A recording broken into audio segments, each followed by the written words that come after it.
Here are common mistakes that can damage your charge controller. Incorrect wiring covers issues such as reversing polarities, loose or poor connections, and using of undergauged wires to convey voltages and currents. Reverse polarity happens when the wires from the panels and batteries are interchanged at the terminals.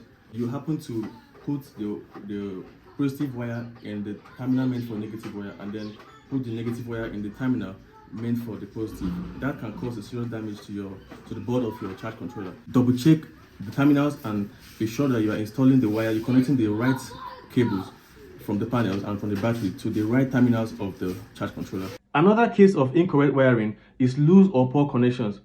When the cables from the panels or the battery are not properly screwed at the terminals of the charge controller, these tend to cause poor contact and sparks that cause buildup of carbon and black deposits within the area of the terminals. These can lead to severe damage of the board.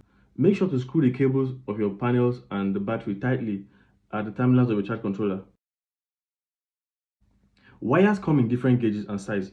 Be sure to use wires of proper gauge for your installations, as using undergauged wires can cause overheating and melt the insulators, which can lead to fire outbreak.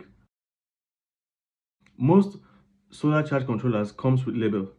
It is very wise to go through these labels and be familiar with the voltage capacity and the current capacity before mounting panels, so that you don't overload your controllers. Overloading your controllers can lead to severe damage that might not be fixable.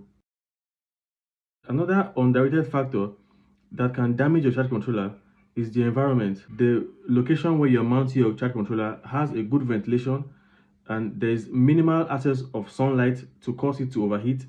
And also, you want to make sure there's little or no access of water splashing in or high humidity reaching your charge controller. That way, you are sure there's no moisture buildup within the controller that can cause damage to the board. Maintenance is another important factor, and you don't even need to be a professional to maintain your charge controller. How do you maintain the charge controller? 1. Always wipe off dust and debris that build up over time around the ventilation area of the charge controller. Now 2, always check for error codes. Whenever you see an error code on the screen of your charge controller or hear a strange sound from the charge controller, call in the installer or the engineer immediately to come fix it to prevent further damages. Now you know how to maintain and prevent your charge controller from getting spoiled. If you find this video helpful and educative, kindly subscribe. You can reach out to us at Weeks Electricals across all social media platforms. Thank you for watching. See you in the next video.